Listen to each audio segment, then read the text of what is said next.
There we go. Now everything's right. How we doing, guys? Also, I showered right before going on. I really wish I hadn't because now my hair, instead of floofy, it looks like I've aged like 30 years. You're This only is 27. Yeah. Now I look 57. um. Anywho, hope you guys are doing okay. Before we start, Aaron had a few words that they would like to give to everybody before we actually begin. So I am actually very sick today.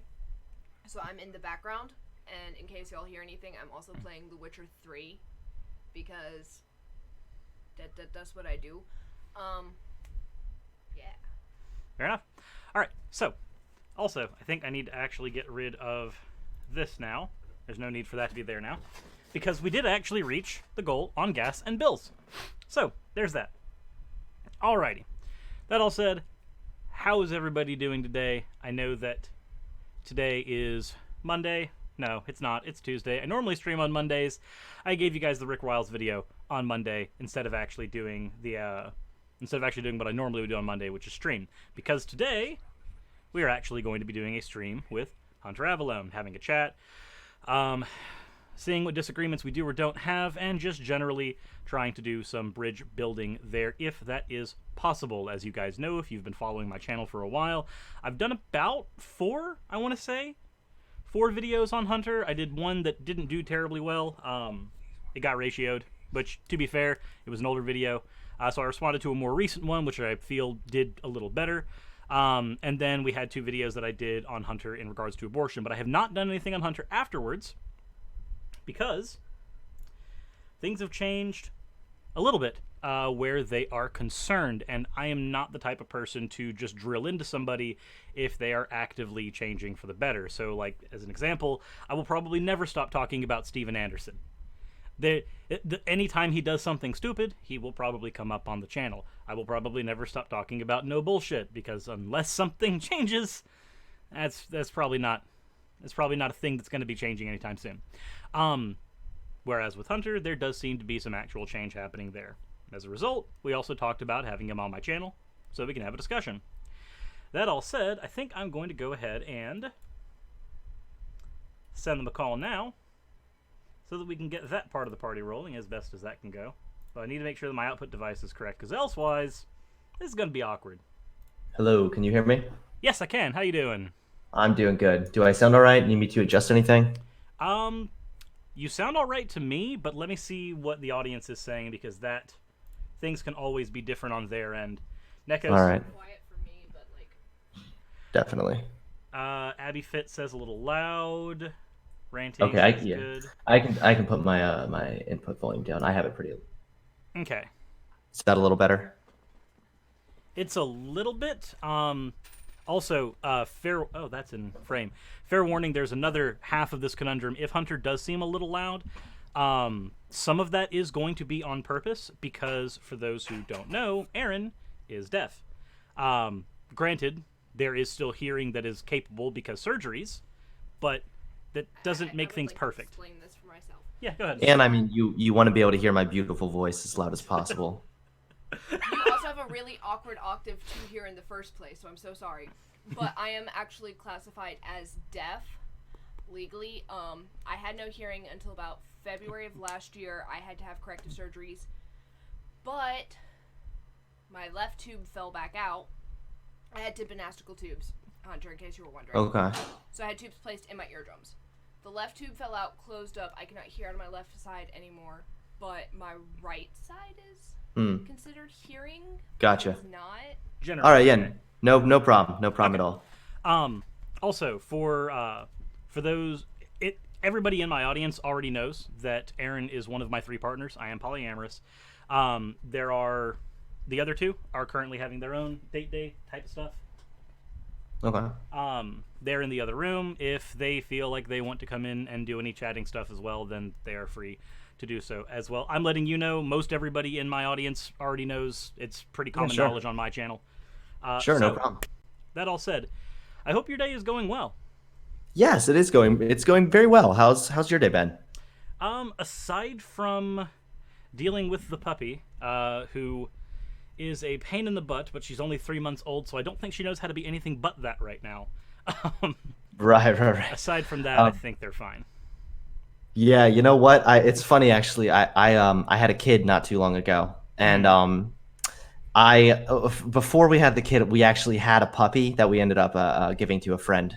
And I told myself, I was like, you know what? I think having a kid is going to be easier than having a puppy. And of course, everyone who had a kid then was like, no, you're so wrong. But to be completely honest, I do think so far having a kid has been easier than taking care of a puppy, because at least kids, you can like put them in a crib, they can wear a diaper, but dogs are really tough. So I can understand your frustration there, man. There's also a bit of a language barrier with the dog where there's only so much of your language the dog can learn and comprehend.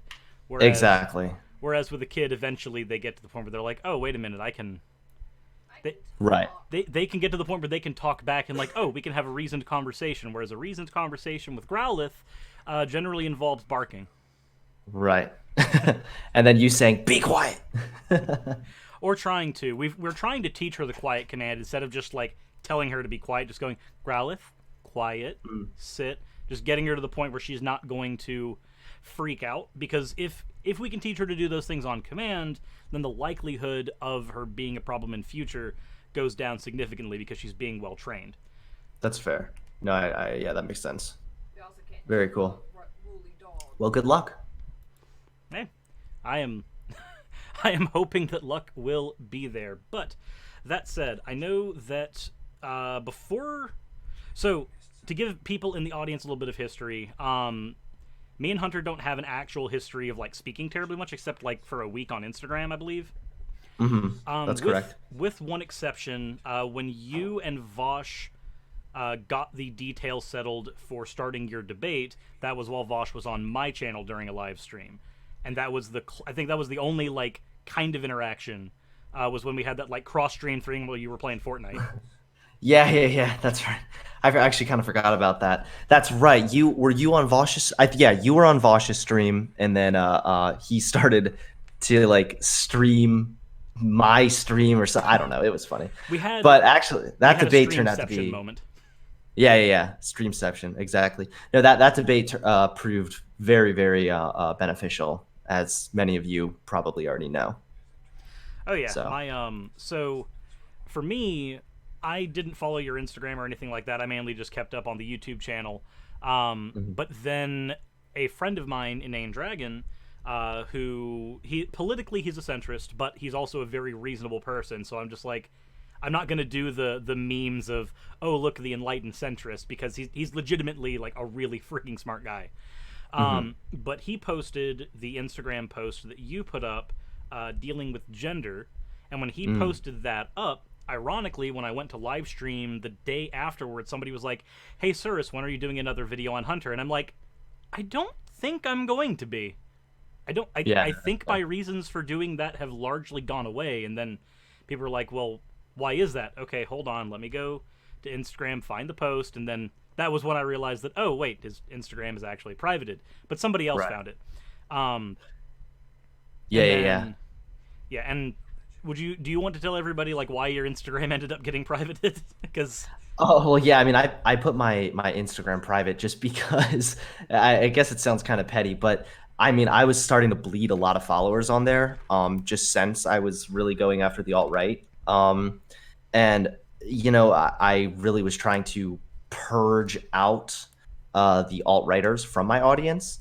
And I also like. I realized how much fun it was to troll the alt right too, because they're so easily offended. It's honestly hilarious. So there were a lot of different reasons. I was bleeding followers on Instagram. I don't really care. It's my YouTube where I'm a little more concerned. Like I don't want to be losing a lot of subscribers, obviously. But on my Instagram, like if I lose followers on there, if I don't, I'm not really that worried about it. My Instagram is primarily for not really trolling, but like it's where I can kind of just be as inflammatory as I want, and there's really no real repercussions, right? But you can I basically said just post memes and be okay over there. Right. I mean, I post memes, and then every now and then I do post more controversial things, like I did about the gender post. But that was probably the biggest reason why is I was just bleeding a lot of followers, and I'm like, I started to realize that people were coming to my page to like shit on my posts, which is completely fine, but I was like, well, I might as well make my account private. So if they do want to come and shit on me, at least they have to also follow me. That's fair. I had a similar thing set up on Twitch. I don't know if I want to keep it though, where if somebody wants to, I believe it's still set up on there, where if somebody wants to like speak in the chat, they have to be a follower.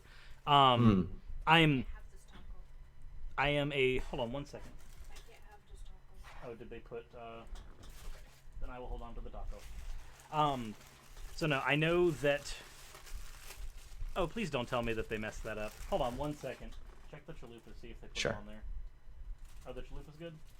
This one's good. Okay, cool. Sorry. There's We another got- one in here. I got everybody Taco Bell before stream because I just do not have the time to cook when it's a day that I'm going to be streaming. Right. But unfortunately, fast food places notoriously forget that when you say that don't put a thing on here because there's a food allergy, 9 times out of 10 they're just like, well, I didn't get paid enough to care about that. Right. Yeah, Um, exactly. And one of my tacos had deathberry. But anywho, so said you are getting to the point where you're wanting to purge out the alt right from your audience. I know that I tuned into the Voss stream where you and him were talking a little bit about that.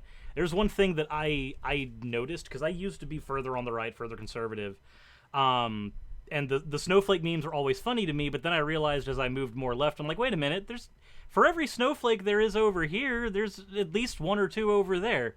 Wait, Yeah, there's it's snowflakes pretty everywhere. Exactly. Yeah.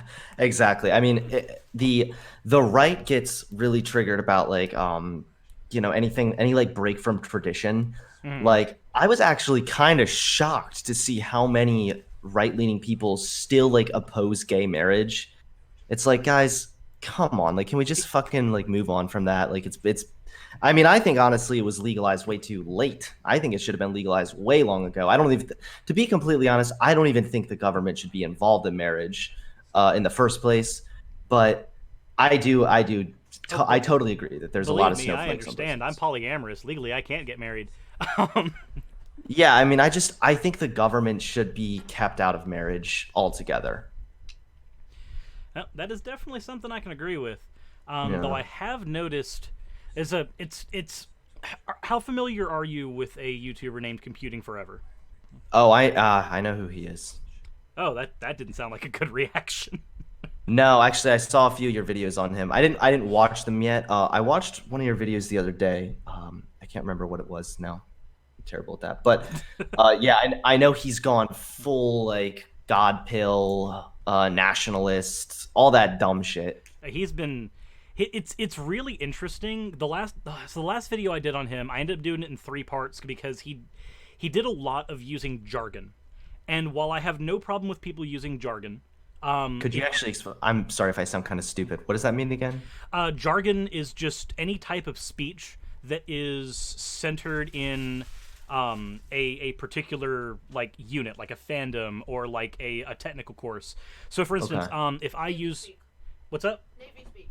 Yeah, like if there's certain terms that you'll use in branches of the military that don't mean anything to somebody outside of those branches of the military. They're jargon.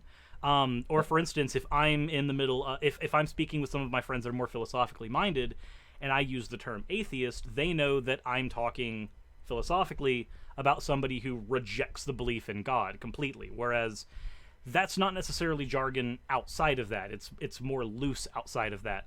So, Okay. like in the beginning of Computing Forever's video, he used like 5 or 6 terms in quick succession. I'm trying to remember what they all were, but I know that one of them was obviously globalist because he has a huge issue with that. And just like it took me 3 minutes on each term, just going, okay, these are the terms he's using. Let's go ahead and break those down real quick so that we're not communicating past him in this Right. video. Right. So then I ended up having fun going, oh, wait a minute, the term globalist actually has anti-Semitic root. That's really awkward. That's awkward, Computing Forever. You doing all right? Yeah, I don't really know. I mean, I was never a really big follower of his, to be completely honest. Do you remember a few years ago they were having like some kind of a free speech event, and it turned out to be like a big scandal? I think it was called Kilroy. Um, they had this event called Kilroy. It was several years ago, and I think that I got invited to it. but then a bunch of like speakers started pulling out. There was a bunch of like controversy with the event, so I also pulled out because I was like, I don't want to get involved with this. Um, and then I think I got invited again like last year, a year before, and then I heard again that Kilroy Oh, has is a this? really bad reputation, and so I pulled out again. I was like, I'm not doing that. So I'm looking at the advertisement on Eventbrite for the April conference they did in 2019, so last year. And when the ticket begins with no trigger warnings ticket, and I'm just like, oh, that that tells me a lot already. Yeah, it was kind of. I don't really remember too many details about it, but I just remember that it became like a massive scandal. That was about and Computing Forever and this other girl, Based Mama, I think, which now I really am not the biggest fan of the word based.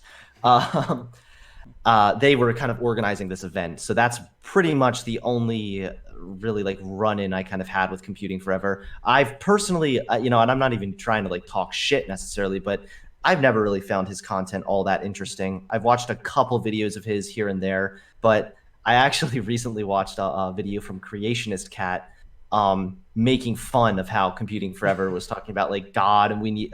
I forget everything he said, but something about Oh, how this like was this his the Skeptic's God Pill video? yes, yep. That one popped up in my recommended. And since I've been consuming a little more lefty content, I was like, oh, I gotta watch this and see what it's like. And I was just found myself laughing so hard about because Computing Forever, he just got so stupid. I guess he's probably always been stupid, but I think I think he's actually intelligent. The thing is though is I think he's bought into a lot of rhetoric. So there's a series that I'm doing with another creator, Godless Cranium. I don't know if you know him at all. I haven't heard of him, no. He is primarily for years was an atheist content creator, strictly. And he was one of the inspirations for me starting my channel. Well, recently we got to a point where we said, hey, let's do a collaborative series, and it's called Cycles of Fascism, where we go over different people. His channel on his side of things is tackling people from the past. So if you're familiar with the Boond, or like the Brown Shirts, Yeah. his channel focuses on detailing like here's how this stuff happened in places like the United States in the past, so that people can understand that, oh, wait a minute, they're like this stuff is closer to home than a lot of people want to admit, and it's been there for years. Yeah. And then on my end, I tackle people like Rick Wiles, Nick Fuentes is coming up next, rather, or like the Proud Boys, going through and detailing some of the more recent events we have, where it's like this kind of toxic mentality is still around. It's not gone away.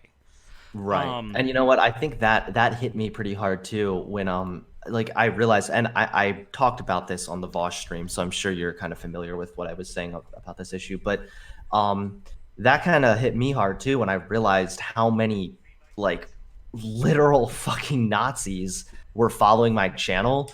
And I've noticed it, I think most like, well, not, I started to notice it when I actually criticized the Proud Boys. I was like, for those of you who don't know, the Proud Boys is a far right organization or something like that, to like they're designed to counter Antifa. And I got so many people mad at me. People were like, it's not far right. What are you talking about? And then a little while later, I did the big video on censorship, which that's really what turned the alt-right against me. They were like, no, the conservatives are getting censored only. And I'm just like, I had this conversation. There was a person who was arguing, as petty as it is, there was a person arguing with one of my friends on Facebook. And I was like, hey, I'm doing a stream. Do you want to come on and bitch at me straight? If that's what you want to do. So he did. And he was like, look at all these conservatives that are getting censored. They're getting demonetized. And I was like, so demonetization is going to be your margin for censorship. Okay, let me pull through all the lefty creators who I speak to on a daily basis, and let's go over how many of our videos are demonetized. Exactly. Usually more than 50%. Right, and it's not, none of these issues that they complain about are exclusive to right wingers. So it's really like it's a lot of it is based on anecdotal evidence too. They're like, oh well, I have a friend who was deleted or something. I had one comment, it was so stupid, I actually responded to it. That's how you know it's really dumb. Some guy was like, well, I called Instagram and they told me they removed my post because it was about Trump. And I was like, You can't call Instagram dipshit. Like, Like, can you tell me who the name of the representative you talked to on the phone? That would I know. that would add some validity to this story, maybe just a smidge. It's all just like he said, she said kind of stuff, and it's a lot of anecdotal evidence. And also, I've noticed a lot of right wingers will point to examples like Alex Jones, and I'm like, do you really want to categorize Alex Jones as a right winger? Is this really like the hill you want to die on here? Yeah, so Computing Forever did that as well. In his recent video he did that was called like it's like Why Ireland Needs Nationalism or something like that. Oh, And that's it's the stupid. video that I broke down into 3 parts. And when he brought on Alex Jones as one of his examples, in my video, my response to that is, so wait, if we're going to use Alex Jones as an example, let's talk about how terms of service work. When you violate terms of service of a private company, the private company can expunge you because you agreed to their terms of service. Part of that TOS was agreeing that you can be expunged, you can be completely scrubbed off the platform if you break rule X, Y, and Z. Let's look at what Alex Jones did. Well, his team did a lot of harassing of victims of Sandy Hook. Right. Let's see, what else did he do? He propagated the entire Pizzagate scandal, which literally led to injuries. Right. So Actually, as far as my understanding goes, he was also warned several times that I'm pretty sure that YouTube actually did contact him specifically and was like, we're gonna have to remove you if you don't start following the rules, and he just wouldn't listen. So I no, mean, because my free speech, and it's like it's not a free speech problem. This is a private company.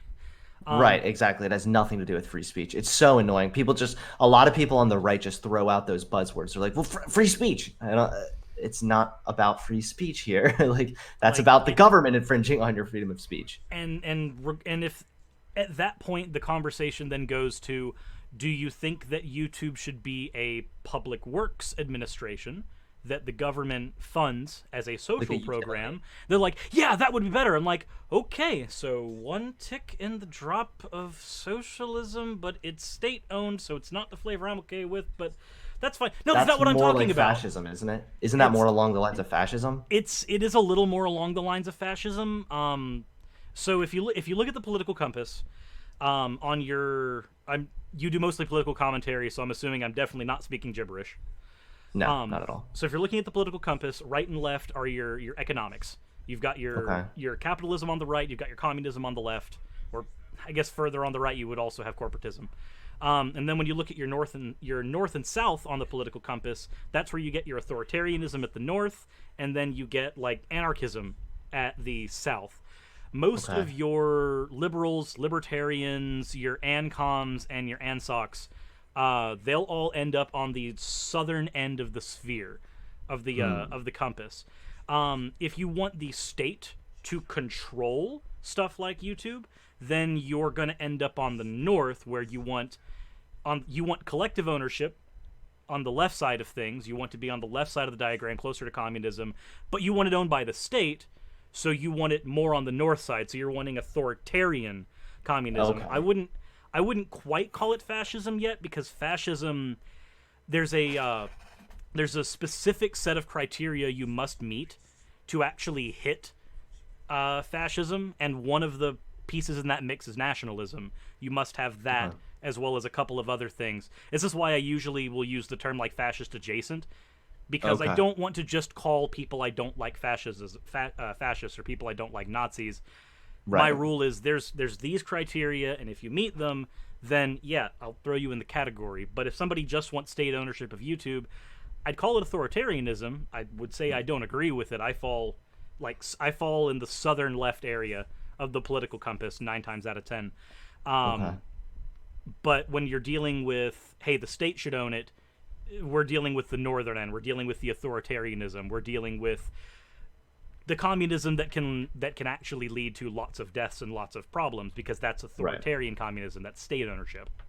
Right. And that's really dangerous. Yeah, and then if you go on the north side, authoritarianism, and go all the way into capitalism, private businesses on the other side, what you get then is like oligarchies, where you have the businesses that control the state with the authority that they need and want. which is Okay. a few steps further north of just simply lobbying, obviously. But if you're familiar enough with like just how a political compass looks when you're looking at Yeah. any of those, then hopefully that makes sense. Okay. Yeah. No, that does make sense to me. Yeah. Yeah, that's why I wouldn't use the term fascist specifically. But Aaron asked me a question just a second ago because they are unfamiliar with Pizzagate. For reference, Aaron was native born in Japan and then moved here a while ago and then participated in our military. Okay. But as a result, they're not as used to paying attention to like literally everything that goes on politically in the United States. It's to be frank, and if I'm not trying to speak for you, frankly, you don't give a shit. Not your. You fought for this country, but it's not your country. No, it's not my country. Like, I will forever turn around and people are like, what's your country? My country is Japan. And that's fair. So the Pizzagate incident, for if anybody in the audience doesn't know, and then for Aaron's benefit as well, Pizzagate was a conspiracy theory that said that there was a pedophile ring that was being ran, and the front of that ring was a pizza shop or a series of pizza shops, and that was like kind of like if have you played Pokemon before? Me? Yes. I have not. I'm not a weeb. Come on now. God damn it. It's just called having a childhood. But anyway. Oh, that's right. So it's like what in Pokemon Team Rocket operated a gambling corner, where you could go in there, you could gamble, run the casinos, everything, but they actually had a base hidden in the basement. Pizzagate was that, basically. It was what Team Rocket was doing in the first Pokemon games, except pedophile ring instead of genetic experiments on Pokemon. Right. What we found was that was completely bogus, but there was a person who bought in heavily into the Pizzagate conspiracy and actually went guns blazing to the pizza shop to save the kids who were captured there, though there were none. Okay, so now to explain how conspiracy theorists link things together, about a year afterwards, we get the whole shit with Jeffrey Epstein, and everybody went, aha, Pizzagate was confirmed. Like, wait, hold on. So the fact that a pedophile ring exists means that this specific conspiracy theory was true. That's not how that works. Well, these conspiracy theorists, like, you literally can't reason with them. There's this one guy on Instagram. Believe me, you got to look this guy up on Instagram if you just want like endless cycles of brain-shattering cringe. His username is Educating Liberals, and he spread like everything for this dipshit is a conspiracy. When Kobe's helicopter crashed, he literally posted, he was like, Kobe's helicopter crashed the day before the impeachment hearing. Interesting. And it's like everything is a conspiracy to these idiots. Yeah. And you literally, like, you can't reason with them because you try to give them any kind of data that refutes their claims, and then they'll just say, well, that's just part of the conspiracy. Yeah, it's either you've bought into the conspiracy or you're part of it. Whenever you bring up information like this. This is a thing that I've noticed really early on with my channel. I dealt with flat earthers. I did it for like 2 or 3 episodes because by that point it gets really boring. Like, there's only so many ways obvious. There's only so many ways somebody can try to argue that the Earth is flat. So I would usually try to grab the entertaining ones. There's a guy, I can't remember his name for the life of me. Chad, if you can remind me the person who called people who think the Earth is a globe, so normal people, he called them ball bitches. I can't remember his name. But he did a whole video where he was like, look, Grand Theft Auto 5 is part of the conspiracy. Can you see? Look in the video game. The sun and the moon move around the Earth. They know it. They're just flaunting it. I'm just like, what? Dude. What? Do you not know how video games work? Well, it's just everything confirms it, and then if nothing confirms it, well, that's just proof that it's being hidden by the elites or something. Like, it doesn't matter what happens. They'll just... You know what makes it even worse and kind of funnier? So they'll always dial it back to the elites. That's a thing that you notice with these guys, right? Yes. Who ends up being Yeah, it kind of plays into the Jewish question. It's like, who ends up being the elites? Oh, the people who have control of the media, control of the money. Who has that? Oh, well, it's this person. Is there a common thread with all these people? Yes, they're all Jew. Wait. It's like, wait, have you? So do you see what you're actually doing? Right. I had this freaking there was a guy on there's a guy on Facebook. I try not to argue with people about politics on Facebook terribly much because it's already my job. I don't want to take my job everywhere I go. Exactly. But one of my friends posted something about how like the world isn't improving, but it needs to. And then one of his friends just under there said, "And we know who is to blame," but he put "who" in echoes. Yeah. You're That's an familiar obvious with dog echoes. whistle. Of course. Okay. He did that, and I just responded, "I did not see that coming." And he's like, "I'm not a Nazi. Nazis don't exist." It's just like, dude, you're unironically using their talking point. I don't. Moreover, if somebody wants to say that Nazis don't exist, because that's something Gavin McGinnis says, who founded the Proud Boys. When they try to say they don't exist, it's like, well, hold on, what definition will we use for Nazis? National Socialists. Okay. That's not a good argument, because that's like saying that liberals don't exist because somebody didn't sign up for the Liberal Party. That's exactly. that doesn't Well, I've get us also seen anywhere. they'll say like Nazis all died out during World War II or something, and it's like we're not saying like literal fucking Nazis. We're saying you not- still subscribe to that ideology. We're not saying that the Red Skull is still around and stomping his boots. Right. Exactly. We're talking about the ideology. It's like saying that Christians are. It's like freaking. I'm not sure how familiar you are with the philosopher Nietzsche. I'm not too familiar with him now. He had a quote, and it's one that I really don't agree with, though I do like a lot of the ideas that he proposes. One of his quotes was that there was only ever one true Christian, and that was Jesus, and he's dead. And I was just like, I get that you're trying to like make a jab, but that's not a good statement. That's a really dumb statement. Right. And it's the same kind of statement. But moving through everything, I did mention on Vosh's stream, and I think I mentioned on Instagram as well, that if there were any videos that I would like you to watch of mine, they'd be the ones that I did regarding you on abortion. Did you ever get a chance to check those out? I did not get a chance to check those out yet, I'll be honest. I did click on I think I clicked on one of the videos that got ratioed that you did on me. And you were responding to my answers for gay people video. Oh yeah, which, that was the first one I ever did on you. Yeah, that video is so cringe. Actually, I just recently deleted that video off my channel. So Hey, just putting that out there, like I looking back at some of those videos, like I am so cringing, and it hurts even more to know that video had like 3 million views. It's one of those things where like the videos that aren't the best sometimes are the ones that the algorithm picks up. I know. And then I don't get it at sometimes all. they're the ones that like, because like I still get comments from your fans on. I've actually gotten a comment from one of your fans on one of my videos. I'm not saying you're responsible for your fans, by the way. That's not your prerogative. But I've gotten comments from some of your fans before where they're just like, well, you know that he's different now. He speaks differently now, but this was like a year ago. And I was like, okay, that's fine.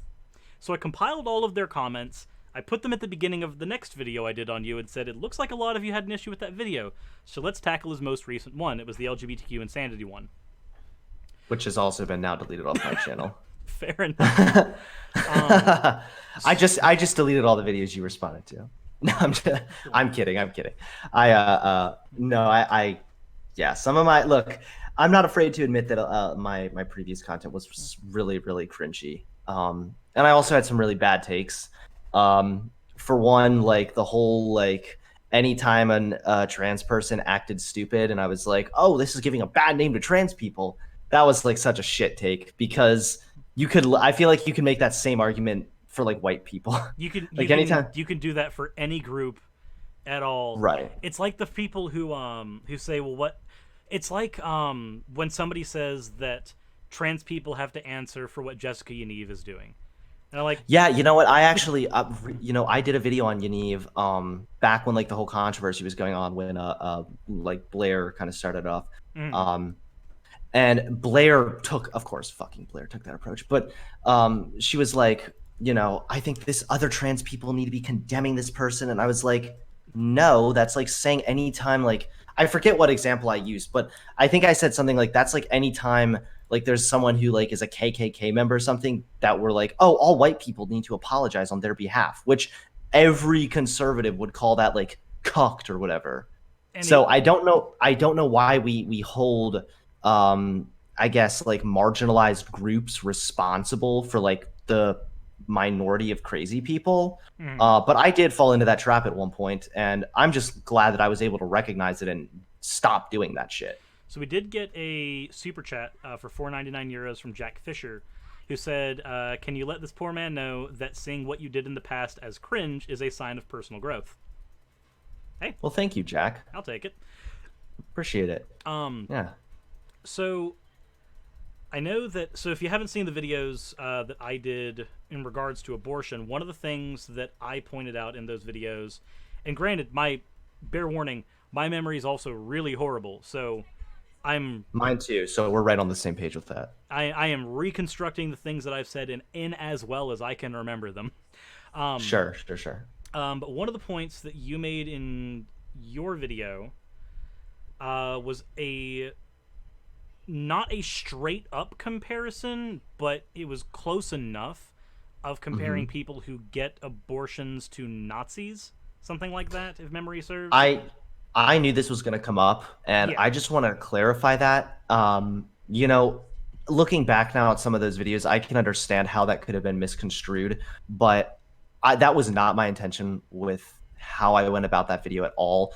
I was really just trying to. So, me and my wife wrote that one together, and Mhm. all that I was really trying to get at there is there are a bit of parallels with how dehumanization of a group of people can sort of go down, and that was the parallel I was trying to make. I Mhm. was by no means like I saw some comments like that on my page. I think it may have been from people who saw your video. I'm not sure. All I know is I wanted to clarify because I am by no means suggesting that women who get abortions are by any means comparable to fucking Nazis. Fair Not at all. I enough. mean, I will tell you straight up, like I am against abortion.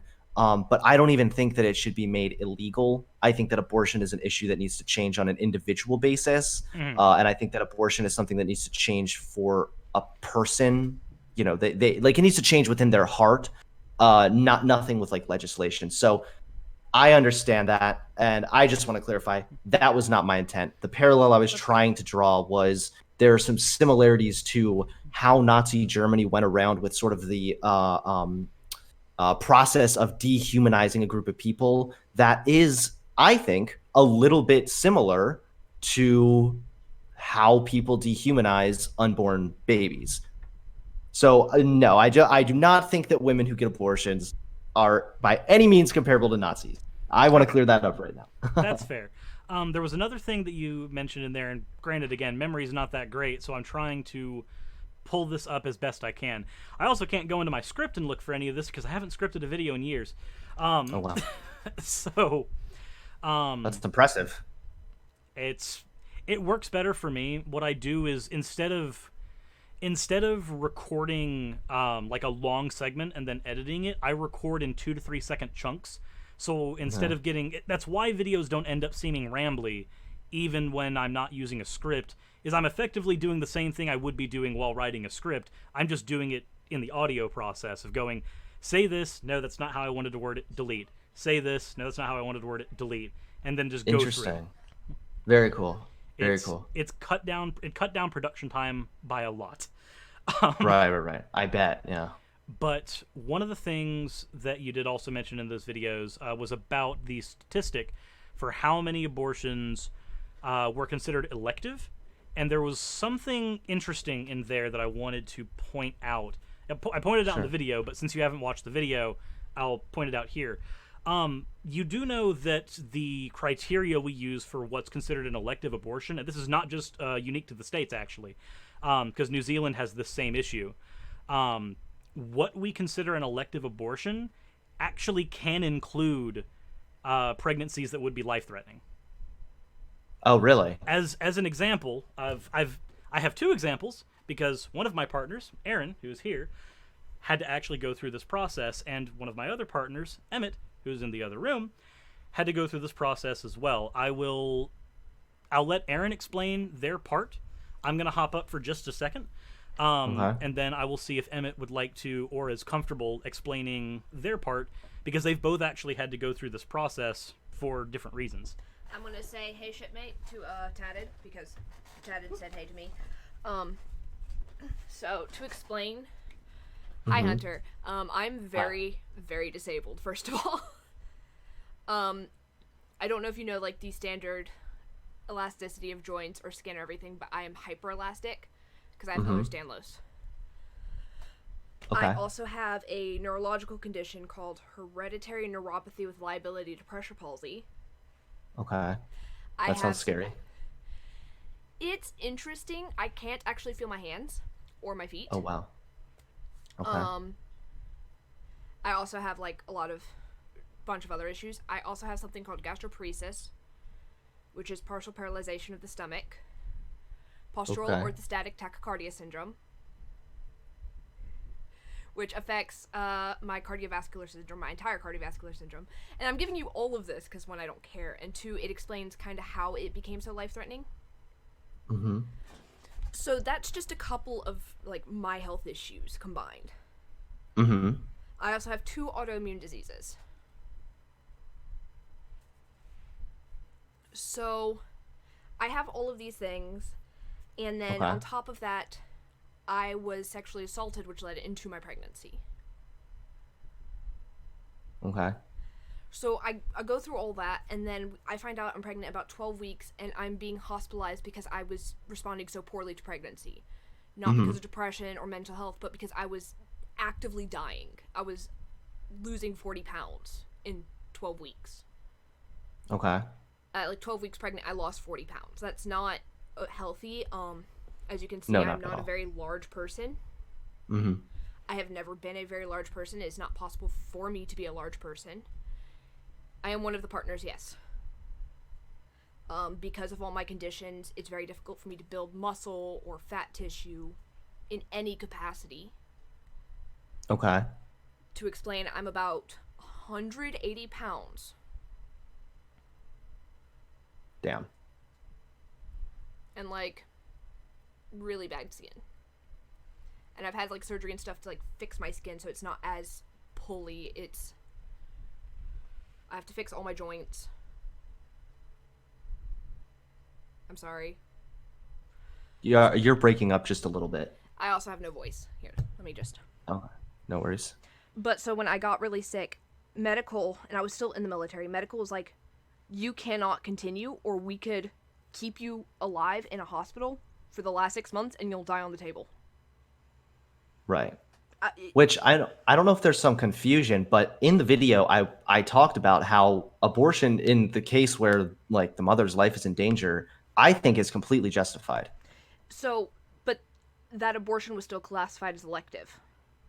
Well, with the statistics that I was pulling from, actually, they counted. I may have made a mistake by referring to them as elective, but the statistics I was using had another category that counted the life of the mother being in danger.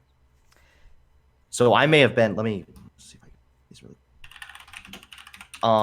I probably was incorrect in my usage of the word elective. Mine would not fall under that medical necessity because they could have kept me alive long enough to have the baby. But then I still would have died. Like, my body would have just gave up. Which is absolutely terrifying. Yeah. Let me see. Okay. Let's see. That's why it's always like, people are like, you're right. I mean, I will admit that I probably screwed up then by using the term, by using the word elective. However, the stats I was pulling from, they were from surveys conducted from 1996 to 2005, and they had a category for the life of the mother being in danger, and then the other category, which was I think about 98.3%. I said that was my terminology when I said elective.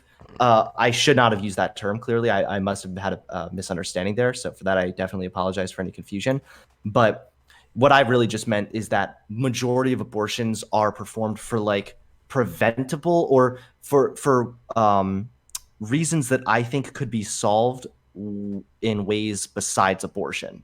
So my usage of the word elective was incorrect there. So I will concede that point for sure. However, the statistics I was pulling from, I believe, were accurate aside from my misspeak with the term But with the word like, elective. so when you called it elective, I was like, no, because what we classify as elective in the U.S., like, mine's classified as completely elective with no medical necessity. Right. Okay. So yeah, I mean that was probably my my end for sure. And of course, had I known that, I would most certainly have not have used that term. So I completely understand. Because, and that I think that's a classification. And I want people who are pro-life, because I'm pro-choice, because it's not any of my business, so I'm not going to make it my business. I'm very conservative in that manner. Right. I'm going to leave that to Sirs because it actually is very painful to talk Nervadia. But Nervadia for $10 said you should talk about how women in the U.S. have been sent to jail for having a miscarriage. Rennie Gibbs, Bebe Shui, and Purvi Patel have all been sent to jail for having miscarriages, which is actually very true. Okay. Oh, excuse me, I'm sorry. I also really wanted that taco.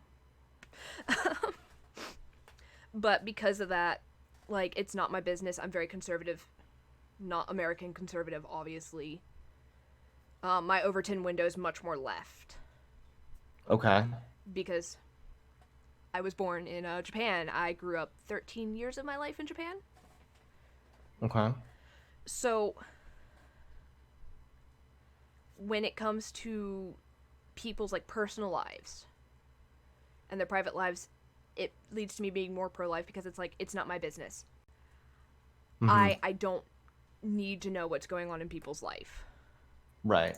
Well, just to clarify, I looking up this Rennie Gibbs person, and it looks like the charges were dismissed. I mean, regardless, they were going to give her life in prison, which is absolutely absurd. But I believe what I'm reading here is that the reason she was being charged was not because of having a stillborn or having a miscarriage, but it was because she was doing cocaine during the pregnancy, which resulted in the child dying in the womb. So I don't think that's quite as cut and dry as a miscarriage. I know there were a lot of rumors going around as well that women were going to get put in jail for having a miscarriage with what happened in Alabama, which again, I think that legislative action against abortion is not the best approach. So No, I'm not it's like, never the best approach. no, not at all. I mean, a lot of conservatives are a little hypocritical with that too, because one second they'll say, if we ban guns, people just get guns anyway. But then they'll say, well, let's ban abortion. And it's like, people will get abortion anyway, and it'll be far more dangerous if it's made illegal. Because people are still going to get abortions. Abortions were illegal. People are still going to get abortions, and people are going to die more. Exactly, and I don't want that. There's going to be more chaos. It's not. So, a lot of these claims that this Nervardia girl has made are really just not accurate. There are some of it. It's one of those things. I don't know enough. I can't speak on it. I'm not going to. And a lot of these cases were overturned as well. Were they overturned? Like I said, I don't know. I haven't really. I'm looking, and I mean, I've never heard of these people, and I've never heard of women going to No cocaine jail. was found in the fetus. The umbilical cord was around the neck. So it sounds like Nervadia has seen the. Let me see here. It seems like there's Well, it's saying here, reports. according to Rewire News, that medical examiner Never Stephen trust Hink. Rewire. Are they Never. conservative? No, they're. I don't know what their. Window is. What's a source you would recommend? Let's see, maybe Vox. Not Fox. What I generally recommend is look for I'm a forensic scientist also because I did that right after the military until I got really sick. Okay. But look for like autopsy reports or police reports, and those are actually fall under. Narvadia also did a video, but to get accurate information when it comes to death and stuff, police reports, autopsy reports, those are considered public record. Okay. Unless it's an ongoing investigation. You just said it was overturned, that there was more information. So you can get that information. Sometimes you just have to pay like a $10 fee. No different than trying to get a research paper. I mean, there must be one of these here that are. I don't trust NPR. They're stupid. No. NPR's bad. So, you look huggable. Apparently you look huggable. I just Googled the names. Like I said, I haven't heard of these people before. No, I know Narvadia's done a video where Cyrus talks about his memory being bad. Mine is significantly worse. True. I actually completely forgot why I can't eat the taco. I just know I can't eat the taco. You can't eat the taco Okay. because it has the death berries on it. Oh, it has tomatoes, yeah. That's it. And it has my chair back. Yeah, just give me a sec to get up. Fair. I'm dizzy. I can help you. Yeah, it sounds like this was a really, really like messy case, and I'm glad that this was dismissed. This woman should not have been charged. It sounds like what Nirvana was saying was pretty accurate in the sense that first the medical examiner claimed the daughter died because of cocaine toxicity, but then experts who later examined the autopsy reports disagreed with the conclusion. Right, and I believe, let's see. I mean, it was overturned in 2014. Jack says pay, want me to research. Now, Jack says, if I pay you, want to get Aaron to research. I like researching. Just tell me what you want me to research. I love info. I am a glutton for knowledge. Knowledge is sexy. That said, there's a so I went to see if my other partner, or one of my other partners, Emmett, would want to give their story, because this is a thing in New Zealand, which completely different country. They're here visiting for 3 months to see all of us, and then heading back. But so they had to have, and actually they have a video on their channel about this, which I can send you on Discord if you would like afterwards, where they go into details on this. But their abortion was considered elective, and yet they have a condition where, you know how the uterus is kind of like a triangle almost? Yeah. Hers is not like that. It's like there's a divot in the middle. It's called a bicornate. Well, I was explaining that I obviously fucked up in using the word elective. That was my word that I just like, that was kind of my way of so I already, I apologize to her. I'll apologize to you too. That was obviously a screw up on my end. However, I was so let's see, surveys conducted. So I used the word elective. The survey that I was pulling from was done from 1996 to 2005, and they had a separate category for the life of the mother being at risk. See, that's the thing though. So the category of life of the mother being at risk, even because I went through and looked at sources as well during this. I think I pulled up the one that you did in the video, and the way that the documentation works sometimes, like the way that it worked with Aaron, is I don't think it even went on record that life was at risk. No, it's not even on my medical record that my life was at risk, because they could hypothetically keep me alive long enough to give birth. Yeah, even if the chance of survival once the birth is there is nil, the documentation doesn't take that into account. The same thing happened with Emmett in New Zealand, because their uterus is formed in such a way that the child can't form properly. It also causes complications in the body past that, so that the birthing can be fatal. But even so, two things. One, they will not remove her uterus. They will not do any tube tying of any kind, even though it's impossible to have a child that's healthy. And two, even though birth 110% of the time will result in death where they're concerned, they still, on the documentation, not even the documentation in our countries, this isn't just the United States medical system sucks issue, this is just how that documentation functions almost across the board. For theirs, it's also considered a type of elective, and the life of the mother was not at risk, even though a gynecologist has stated to them specifically, no, you can't do this, it will kill you. But on the documentation, which is what's taken into consideration for those statistics when they do those surveys, the documentation doesn't take that into an account. And that causes the data, when you present the data to an audience, especially a lay audience, that don't understand that the way that the data is curated is flawed. When you do that, they then parrot those statistics afterwards and go, well, these statistics mean this. And then you go, well, no, those numbers aren't 100% accurate because the way that they're harvested, I don't want to say that it's dishonest. It's more that the system that harvests them is really inherently flawed, and it's not just a U.S. issue. Because, again, this happens in another country as well. So even... Yeah, apparently Japan has this issue as well, where it's not written correctly. Onisan's wife. Mm-hmm. And so Hunter understands Japanese. I'm talking about I can't. Japanese brother. She's kind of breaking up. I can't really hear her. I'm sorry. Do that. So Onisan's wife, my older brother in Japan, also his wife had to have an abortion, and what happened was she actually passed out in the middle of the road. Like, she was very sick from the pregnancy. Mm-hmm. And this is another country where health is put... I don't know if you know how Japanese people view health. Health is put first. So the health of the people are put first. And she was also like, we could keep you alive long enough to have the baby. And so Onisan and Onesan were like, let's have an abortion. And it's still considered elective in the country, even though her life was at risk. They don't have that on paperwork. Okay. So no, I mean, I definitely understand. I also understand that the statistics are possibly a little bit inaccurate, especially, that they're definitely more inaccurate than I thought they were. But regardless of what the statistics say, whether it makes up, 0.2% or 20%, I think that if it's in a case where the mother's life is in danger, abortion is completely justified. Yeah, and that's fine, but that comes down to the fact that you personally, I'm gonna try to steelman you, that you personally find it to be a moral issue, not an issue where legality needs to be considered. So yes, I see abortion as much more of like a philosophical thing. I'm so sorry in the background.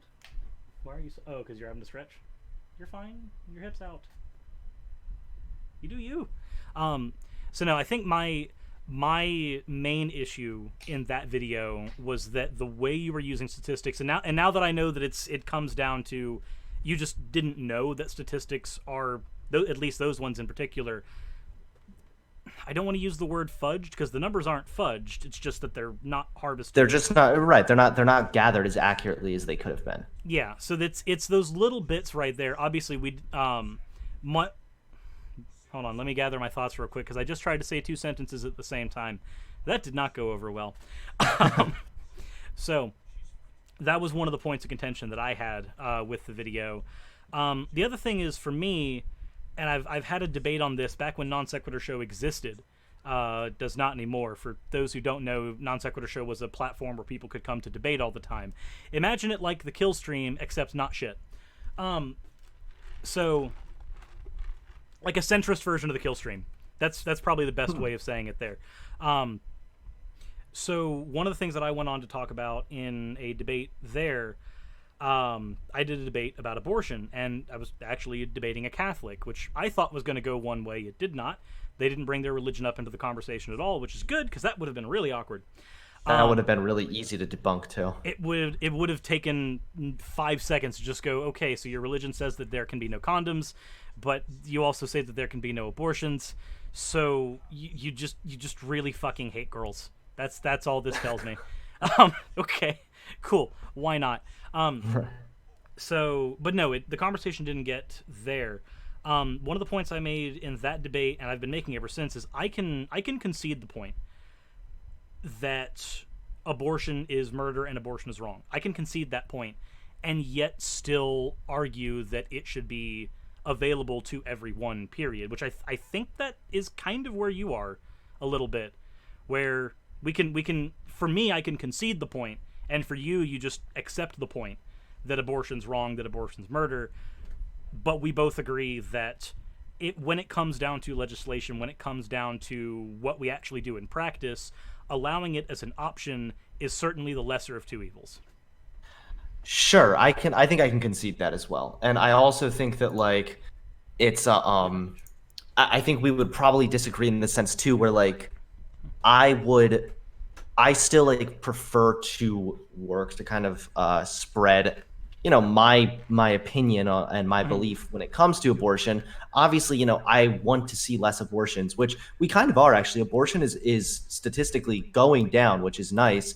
But I also think it comes down to like what we're supposed to do about the issue of abortion. And something that I don't understand is there's a lot of like people that seem to be against birth control, but then they're also against abortion, kind of like what you just said about the So Catholic person. I can So, explain that a little bit, because one of the things with my goal, or one of the things with my job, because I do argue against philosophical positions. One of the things you're taught in any debate class, if you've ever taken one before, mhm, is don't argue from your position. Start out mhm, figuring out how to counter your opponent's position by learning it and then arguing for it positively. And if you can construct an incredibly strong version of your opponent's position and then argue that and beat someone, it's that much easier for you to do the opposite. It's that much easier for you to beat that, because if you know the strongest version of your opponent's mhm. argument, it's you know all of its weaknesses. You know it inside and out. If somebody uses it Right. on you, you're not going to be blindsided by anything because you've done it. It's like playing a video game. If you want to learn how to fight a mage and you're playing a warrior in some RPG, if you've played a mage before, you know what the mage can do. It's going to Mhm. be that much easier for you to predict what they're going to do. Right. Exactly. Exactly. So the first thing I wanted to do before I get into that itself, we got a $10 super chat from Top that said, Hunter, check out the real origins of the religious right on Politico. Christianity Today was pro-abortion in the early 70s, and pro-life only started after the Christian college segregation cases failed. I actually did Hmm. not know that. That's an interesting bit of information I'll have to dig into myself. I didn't know that Um, either. I'll have to check that out. but Although I'm not religious, so fair. But it for me. It's just historical knowledge. right, right, Um, right. so in in point, the reason why there are people who are against abortion and also against contraceptive is because they view the two things as synonymous with one another. So for them, abortion is a get out of jail free card for you committing something that was inappropriate, for you Hmm. engaging in degeneracy. As an example, this I'm actually quoting Computing Forever right now. Um, Wow, so when you really has engage fallen.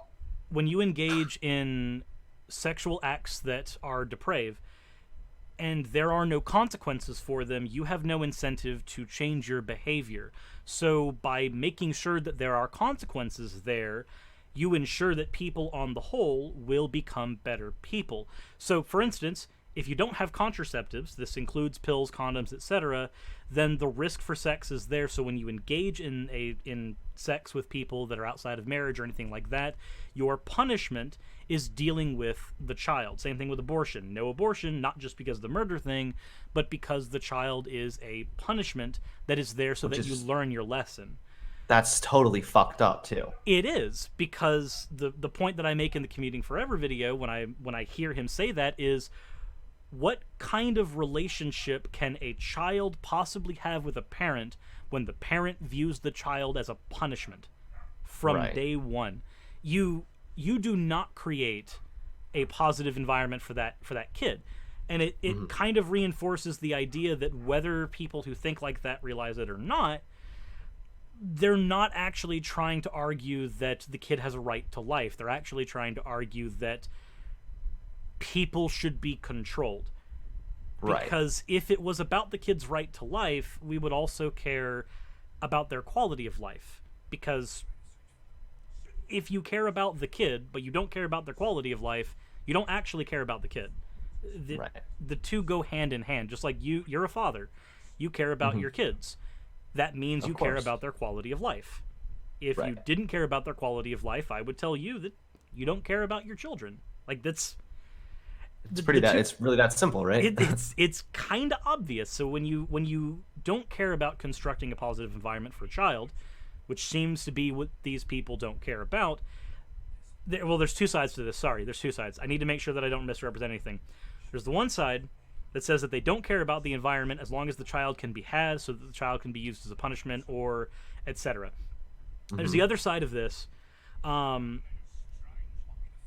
The traditionalist conservative who views like the nuclear family unit as the backbone of Western civilization, there's an idea within that kind of baked in that even if the child is viewed as a punishment, the environment they will be in will be automatically more stable if it's forced to be nuclear, regardless Which of is whether or not also it is. not true. It's definitely not. Literally, anybody who's been in an abusive relationship at any point in their life can tell you that a nuclear model does not automatically make something positive. Just Right. just like no relationship model automatically makes something positive. One of the points, I'm not sure if you're familiar with Seth Andrews. He sounds familiar. I'm not too familiar with him either, though. He runs a podcast called The Thinking Atheist. Okay. He's part of what's jokingly called the Unholy Trinity. It's him, Aaron Ra, and Matt Dillahunty. Oh, I know, I do know Matt Dillahunty. He's cool. Yeah, I've actually like sat down and had lunch with the guy. He's awesome. Oh, really? That's really cool. Very Yeah, cool. no, Matt's cool. I was a speaker at the Faithless Forum last year in April, and Aaron Ra and Matt were there. I actually, Aaron convinced me, for better or worse, to consume copious amounts of hot wings that were boiled in ghost pepper sauce. So that was interesting. Sounds like it. Yeah, never meet your idols. They'll make you eat ghost pepper. I know, right? Yeah. But Seth Andrews is 1/3 of their little unholy trinity bit, which most people who are really familiar with the atheist community know. When Seth Andrews had me on his show, he had me talking about polyamory, and he said, what's the one misconception that you could clear up about polyamory if possible? And I said, well, I have a misconception I want to clear up, but it's not for people who aren't polyamorous, it's for people who are. If you're polyamorous and you think that your relationship model is better just because it's poly, you're wrong, and stop. You're not Right. helping anybody. It's the same. It's the other side of the coin from the nuclear family unit. Your relationship style doesn't make your relationship better. It functionally doesn't. It's the people that are individually in the relationship that do that. Right. Exactly. Which is why it's not so. I mean, I definitely can understand how some of the abortion, or more so the anti-abortion arguments, can play into the tradcon idiots and their nonsense and everything. And I can understand that, but that's why I don't go as far as to say that I want abortion to be made illegal, or that I want again, like what I said earlier, abortion is something that I think is something that needs to change for the individual. And it's actually interesting. My father holds that same position, and my dad is religious. He's actually, I mean, he's Christian. He's been Christian my entire, since I was born. He's been a Christian. So even from I guess a more religious standpoint, if we're going to use my dad, he too feels that it's something that needs to change for the individual and not with legislation.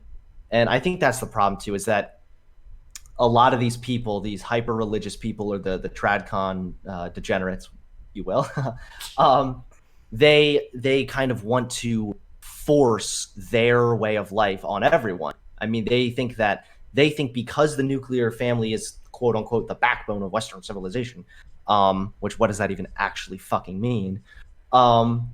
They kind of want to force that on everyone else. And I can see how they could use an anti-abortion position to prop up those ideas. And I can understand that there's a lot of nuance to the discussion. And, that's why I'm kind of glad I'm able to come on your stream and clear some of these things up, because I think you may have felt that I was a bit more authoritarian when it came to abortion than how I truly am. Yeah, if it's a more I don't agree with X thing but live and let live, then that's fine. At that point, it just comes down to, okay, well, do you just want to propagate your idea more and want to convince, the whole changing hearts and minds thing? If you're more concerned with doing that, then that's fine. That means that we can do this thing called sitting down and having a discussion where we go, which is where I am. Honestly, that is definitely a position and I know that my video that I made with my fiance wasn't the best as far as like with the I screwed up some statistics, which thank you for letting me know that, by the way. I'll reevaluate statistics if they ever come up again. Mhm. But that's kind of why I made the video that, like, that's sort of why we made that video the way that we did. Is I want it to be more of like a convincing of like, hey, you don't have to choose abortion necessarily. But again, it is kind of down to the individual. I don't agree with it personally. I would never really encourage anyone to get an abortion, unless it was a case of like their life being in danger. But I'm not going to be one of those people that like stands outside of a fucking Planned Parenthood and like screams at a woman going to get an abortion. Even like way back in 2016 when I did my first abortion video, which to be fair probably does have some flaws and didn't handle things nearly as nuanced as I could have. Even then, I talked about how I really don't like how anti-abortion activists call women who get abortions like baby murderers or something, when that's just not a good, like, those are terrible optics, and you're not going to achieve your goal, which is you want there to be less abortions. If in that case you need to change that opinion for the individual within their heart rather than shame them, because then, like you said, it does just play back into that sort of have the baby for your punishment sort of thing. Yeah, which it doesn't do anything except you're literally making the world closer to what you think is right, but functionally you're actually making the world a worse place, because you've now constructed a world where a child has been born into a possibly abusive household because they're viewed by their parent as some punishment from God, or from the state, or from their family. Because even if somebody's not religious and they don't see the child as like a punishment from God they have to atone to, they can just as easily view it as the exact same type of thing, but from social pressure from their family. Where if they, as a hypothetical example, which I am sure has happened at least once in someone's life, person A has a child, but they didn't want to have the child, but for whatever reason they were forced to have it. Reason doesn't matter here. Their parent has the mentality that the child is a punishment because they were promiscuous at, say, 16, 17, when the parent said they shouldn't. So then this person is having to move out early because their parent also doesn't want them in the house while raising the kid. They're trying to get a job, but they can't for the first few years of this child's life because children take a lot of fucking work. So now this person is forced to be homeless, because how are they going to afford any type of housing when they can't get a job, because a job would require them to be able to be at the job, which the child won't allow for. The mother is going, this is what's best for my daughter. This will teach her a lesson. But in reality, all you've done is made a child grow up homeless. Like, regardless of the shit that you've done to your daughter, which is also bad, like, you've also just made this kid grow up homeless, which is not good. Yeah, that's not a very pro-life. So I definitely understand that there are some jarring hypocrisies within many pro-life positions and pro-life arguments. But in all fairness, personally, and I know me personally isn't necessarily that great of an argument, but personally, I would never suggest that abortion is wrong because people need to be punished for being promiscuous.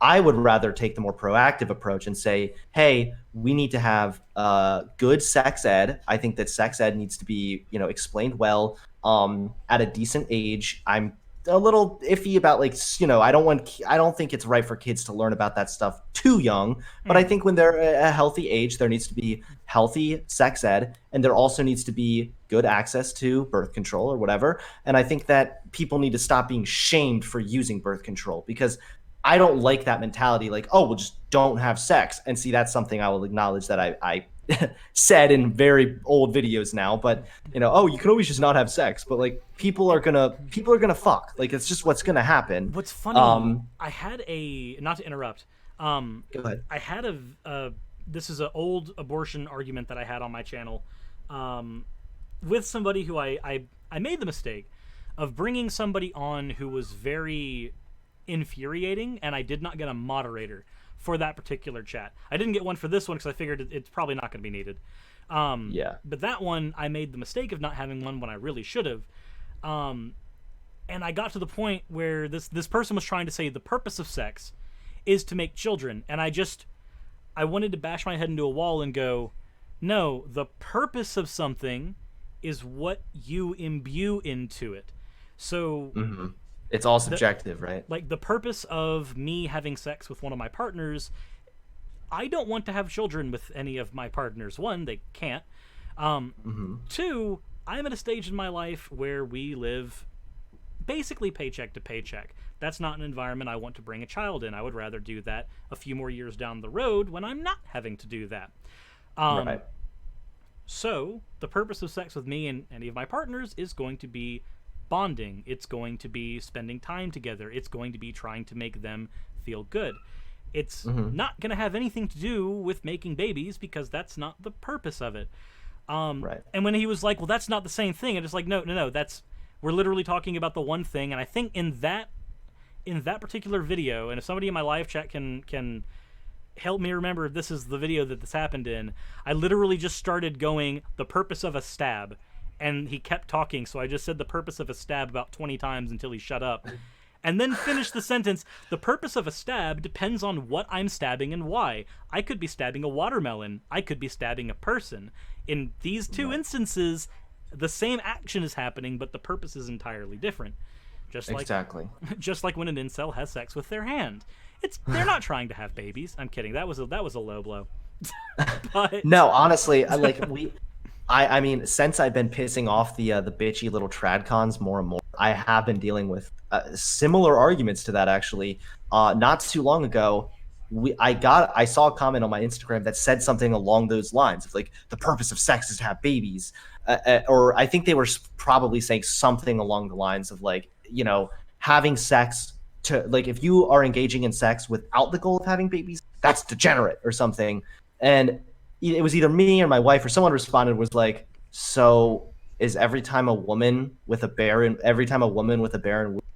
has sex, is that degenerate? And they were like, yes. Oh my god, that reminds me. It's like, so like these people think that sex only exists for like, it's like they're so hyper quote unquote like slaves to evolution in that sense. But yet if you turn around and tell them that like gay sex exists in nature as well, then they'll like fucking deny it, right? Because that's another big argument that the far right makes is like gay sex is wrong because you're not having kids. And it's like, so anytime a straight couple, well, I guess they think anytime a straight couple engages in anal also degenerate. So there's another side of that, or there's a couple sides of that actually, that I've encountered. Mainly, when you've been having these arguments for multiple years, you encounter all the different flavors they come in, and sometimes they're interesting. So one of the flavors of counter argument you get for the sex happens in nature, not for the purpose of having babies. The counter argument that I hear most often to that is, oh, so you want us to be like animals. And the other one, this actually says wait, aren't these the same people who also say homogenous? Try that one more time. You broke up. Oh, I said, aren't these the same type of people that like want everyone to be racially homogenous and sort of stick together in packs in a way? Like, isn't that kind of suggesting we should act like animals? I don't know. That basically is exactly what that's doing. There's another side to this that actually happened in a debate I had with Mike Winger, who's a Christian apologist. One of the points that he made, you're right. Okay. One of the points that he made in our debate, because I came into the debate going, for context, the debate was which is better for the human race, atheism, paganism, or Christianity. It was a three-way debate. I came in with the side of atheism. The co-host of my podcast is a pagan, so they came in with paganism, debating against me and Mike. And then Mike obviously took the side of Christianity. Well, in that, I said, okay, so you want to make the case that Christianity is best for humanity because it has humanity's best interest in mind. Yes. Okay. Does that mean that all people are equal? Because that would mean that it's better for me to assume that you have my best interests in mind if you think that we are on equal footing. Yes. Okay, so does that mean that all people are equally valuable, like all their relationships, etc.? Yes. Okay, cool. let's talk about homosexual relationships for a second, because now I've caught you in a lie. Right. Exactly. Because he made a video called "The Secular Case Against Homosexuality," where he tried to make a case using statistics. This is why when people misrepresent statistics, I go through and I pick them apart.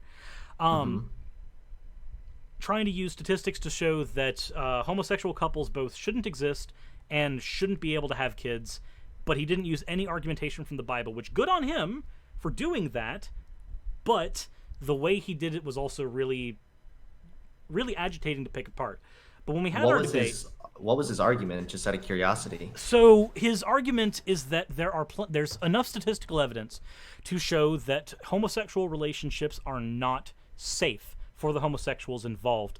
He pointed out that there's a higher risk of disease in homosexual relationships. He pointed out that there's a higher risk of abuse in households where homosexual partners... The statistic that he used specifically was on lesbian couples trying to raise children. However, most of his sources, turns out, when you ran them by certain fact-checking websites, when you ran them through places like the Southern Poverty Law Center, most of his sources were incredibly biased and not accurate.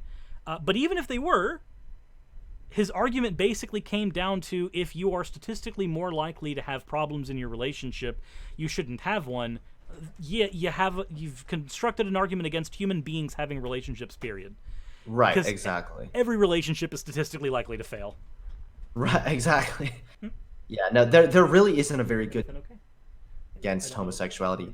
The only one that I've seen people try to pull off is the evolution argument. But even that, I mean, there are multiple ways to respond to that. I feel like, first of all, we're not slaves to evolution. No, we're not. It's obvious, because if we were slaves to evolution, then we probably wouldn't think rape was nearly as bad as we do. Secondly, there is homosexuality within nature as well. Also, if we were slaves to evolution, I would not exist with my conditions. What'd you say? Aaron was saying that if we were like truly slaves to evolution, then Aaron could not exist in the way that she does, because she has to be kept up medically. Well, even then, Ehlers-Danlos goes all the way back to Australopithecus. Hereditary neuropathy with liability pressure palsy goes down to Homo erectus. Stuff that technically should have been filtered out of the gene pool, but that doesn't get filtered out. Doesn't work that way. Right. Evolution, a lot of people who don't understand how evolution works don't realize that evolution is a messy process. It's not a cut and dry thing where things just get better as they go. In many cases, things can get worse, but sometimes the way that things get worse protect you against other things. Like, as an example, sickle cell anemia is inarguably a bad thing. But conversely, if you happen to have sickle cell anemia, guess what you're immune to? What? Malaria. Huh. As a result, guess where you find sickle cell anemia? You usually find it in places where malaria is prevalent, because the people who got the mutation for sickle cell anemia in climates that contained lots of malaria, so your warm, moist climates where mosquitoes can carry it everywhere, sickle cell anemia is a bad mutation, but it just so happens to make you immune to malaria, so guess what gets through the gene pool more? The sickle cell anemia. Right. Which means that evolution's not just making things better, sometimes it's making things worse, but it's making things worse because without it, you literally wouldn't have populations survive. Exactly. It's an awkward, messy, flimsy process that most people who think they understand it don't. Yeah, no, that's true. That's definitely true. I mean, I definitely think that people try to take the evolutionary arguments a little too far sometimes. I mean, I'm guilty. Oh, they can take it so far to where it gets into eugenics, but that just takes us full circle in the conversation. Right. I mean, I used to use more evolutionary stuff to try to support my claims that there's only two genders or something. But that just came from a misunderstanding of the difference between sex and gender, I think. Yeah, because at that point it's evolutionarily we have two sexes, kind of, sort of. No. In reality, but literally, the concept of gender doesn't even really exist in evolution. At least because it's not by social evolution it does, but that's not evolution like how you're talking about it. I'm using a very common parlance version of Right, evolution right. when I'm saying that. Um, In no way is there two sexes, though. yeah, even when we're talking about sexes, like X, strictly on a chromosomal level, you've got XX and XY, but you also have XXY. You have various forms of Klinefelters. Right. You've got like there's even murky categories there where you get various forms of intersex, and Right, right, right. at that There's not point, really even it's two. There's not even like sex is it's bimodal, not yeah, bi it's not bimodal. binary. You've got two extremes, and then you've got things that fall in between the extremes. Right. That's the same way that I view gender. I don't see gender as a spectrum so much because the research that I've done on gender, which involves a couple papers that date back to the 80s actually, Well, show that we do, generally speaking, have two extremes. Most cultures have two extremes. Even cultures that had accepted third gender specifically still had your two extremes, and then other mhm. things fell in the middle. One example of this actually was Uganda. Um, Wait, no, was it Uganda? I believe it was Uganda. Yeah, it was Uganda. So before, this is going to be funny. Before British imperialism took over Uganda and converted it into a Christian country, they actually accepted homosexuality perfectly fine. They had a homosexual king, and they even had in their documentation records people who they considered of a third gender societally. Wow. So it's funny when like people say science says this and you start looking through it and you're like, well, no, it doesn't. Neither does history, and it actually looks like most of this was born from Christian imperialism. This is weird. Right. This dials back to Exactly. this a lot. This is really strange. Exactly. Yeah, no, I think that the gender discussion, the thing is for a long time it seemed really complicated, but when I finally sort of like came to understanding it, it slowly but surely is becoming more and more like easy for me to not only understand but also explain to other people. Hmm. I actually like had a talk with my mom not too long ago about how like man and woman is a form of identification, and I was like, what is a woman? Really, what is a woman? Because I feel like most people right away say, well, it's someone who has a vagina, but there are intersex people. Actually, I have people in this chat who I know for a fact are men and have that. right, right. Like it really Like, is. You can like deconstruct each and every single characteristic that people attribute to being either man or woman, and prove that there's variations in all of that. well, So like a fun one. And this is, to be fair, it is wonderful that Blair White does at least look attractive, even though she's not attractive as a person so much. Um, but it's wonderful when somebody says, well, a female is someone who has a vagina, and so I'll just throw up a picture of Blair White and go, so is this a female? Usually they'll say yes, and like, okay, cool. And survey thanks for says, proving my point. like, you just proved my point right now. Right. Or what's even more fun to do, throw them a picture of somebody who's like a really androgynous enby and say, okay, now let's play the guessing game. What is this person's gender? They will always get it wrong, Right. always. And it's nine times I think you are 100% right. 9 times out of 10 when somebody says they know what a man is or they know what a woman is, you can challenge their definition and show that it's wrong. And what they end up having to do, if you've I'm not sure if you've had this particular conversation, but they usually end up moving the goalpost each time. Mm. Where they say Yeah. a man is somebody with a penis. Okay, cool. So if I cut mine off, would I still be a man? Well, it's chromosomes. Okay, cool. So if I was Klinefelters, I would still be a man. Well, it's your I've phenotype. heard I've heard one that was like the ability to get pregnant or the ability to to impregnate, and it's like, so then if a woman has a barren womb, is she not a woman? Yeah, it's It it. kind of it can always be deconstructed. Sorry to interrupt you, but I am gonna have to head out here relatively soon. Yeah, that's perfectly fine. I am actually more than happy with the amount of time we've been able to have. Yeah, sure, If definitely. you have I don't know if you. Oh, What was well, that? Aaron is trying to say a thing. and if you have questions about things that are like medical, sciencey, whatever, if you're in Cirrus's server or any server that I am in, you can also add me. Okay, sure. Sounds good. Because I love science, and generally when it comes to science stuff, I'm pretty knowledgeable, I think. I mean, you've got 2 degrees in it. I would hope so. I have 1 degree in science and I have 1 degree in creative writing. Oh, fair enough. You have 2 degrees, but one of them is in. Yeah. So, it's... What I will say is that this does reinforce what I originally said to my audience a few weeks back when asked about you. I don't think I'm going to have to do video responses on you for the most part, because not that that really matters anyway. I'm a much smaller YouTuber. Doesn't matter terribly much. But I do actually think that you are a very honest person. You come across as somebody who does mean what they say, and even if we have disagreements, obviously we do, you're reasonable. And that's a good thing. Thank you. I appreciate that. And, you know, I would say the same to you as well.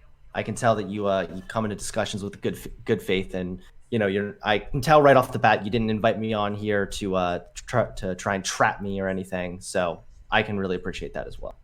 Oh, I have no reason to do that. My goal is to try to have conversations that actually either lead to conclusions or were at least productive. And I feel like this was one. Yeah, I agree. This was a lot of fun. Thanks so much for having me on, man. Hey, no problem. And if you are okay with that, I'd like to keep up with you on Discord/Instagram whenever you've got time. Absolutely. Yeah, I mean, I'd be happy to come on again. All right, awesome. Well, thank you for giving us your time, Hunter, and I hope everybody else in the chat has had a good time watching. Absolutely. All right. All right. Well, see you later.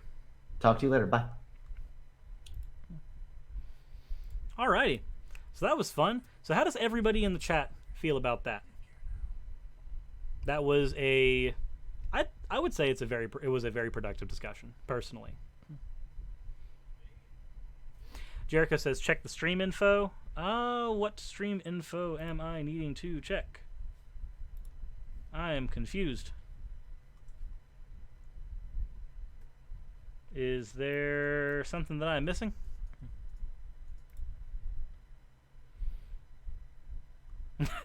Too lazy for this says, I really hope this wasn't a fever dream. That said, what am I actually checking in the stream info for? Because I've got stream info in Twitch, I've got stream info in YouTube, and I am confused. Also, thank you very much for the $2 super chat, Nervardia. Excellent discussion, mate. Oh, to be more specific, the stream keeps glitching in and out. Gotcha. I am sorry about that. That said, though, I have been recording the entire thing, so even if the stream itself is glitching in and out, I do have a unblemished copy on my hard drive that I will be re-uploading later. So, hopefully, this was a fruitful discussion in all of your guys' eyes, and if so, then, hey, it's going to be up on my channel again later anyways. Abby Fitz says, I think the only thing left now is to walk Hunter through the morals of abortion, but I agreed that it shouldn't be controlled by laws or anything.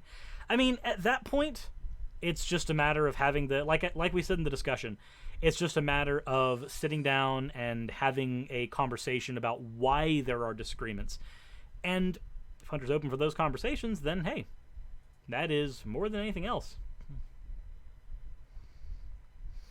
Linnea Fairwolf says, I actually follow both of you guys, and I'm happy you had a stream together. Hey, so am I. I cannot complain. Said I had a calm video waiting on another tab in case things got out of hand.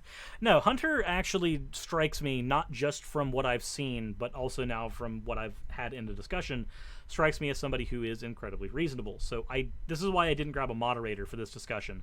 The most I did was I knew that part of the discussion was going to be about abortion, so I went ahead and checked with my partners and said, hey, if I'm going to have Hunter on for a discussion, would any of you be comfortable talking about your experiences live on air here? Because at the end of the day, I'm a cis white dude. Like, I can only give my perspective, which is analytical. I can't give perspective of lived experience. So, that said, Kathy says, was my super chat read? Let me see. Yours was... Oh, I did not get to yours. Okay, hold on. Here's what I can do, though. Here's what I can do. I did not read yours when it came in, and I'm sorry about that. I think that happened while I was out of the room. I didn't read any super chats because...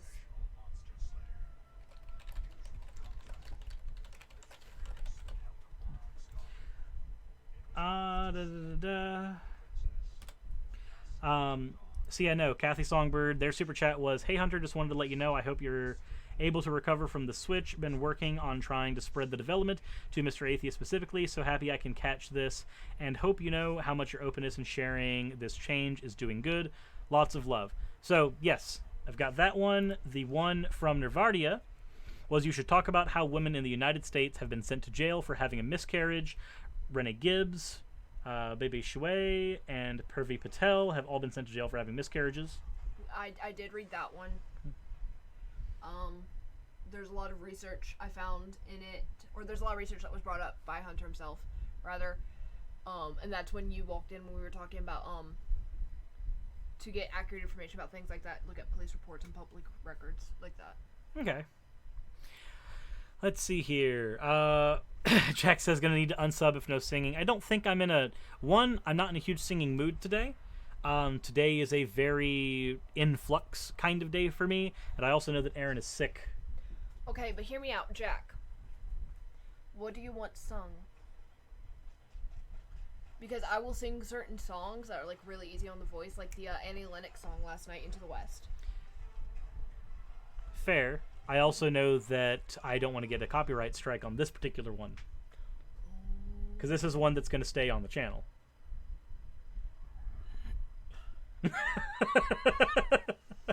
But I have to now. Look at the chat. Look at the chat. A whole new world. Toss a coin for your wit. Oh my. Okay, I have an idea. Hold up. Idea. We do that, but not on this stream. Okay. As a recorded thing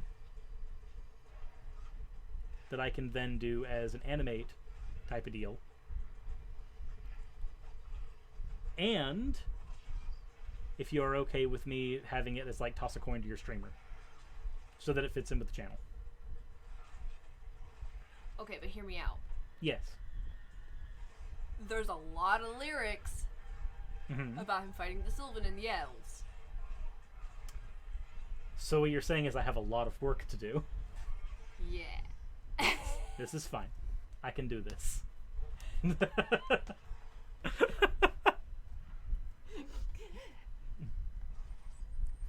Upload separate vid for me to watch on Buzz. Alright.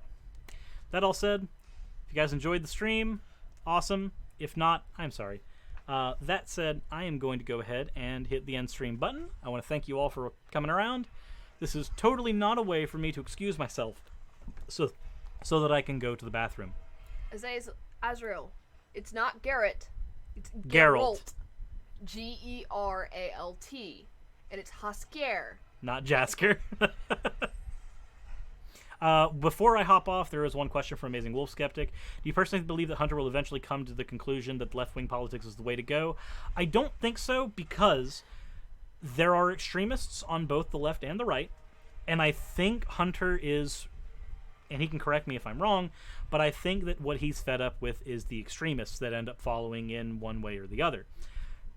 The argument of which one is worse, obviously I think right-wing extremists are worse, but because it is that he's upset with, I think that being just a free thinker, which is the label that he's put for himself, is probably what he's going to stick with. That's just me. That's just me. I could be wrong. But that is how I feel that is going to go. That all said, thank you all for watching, and see ya.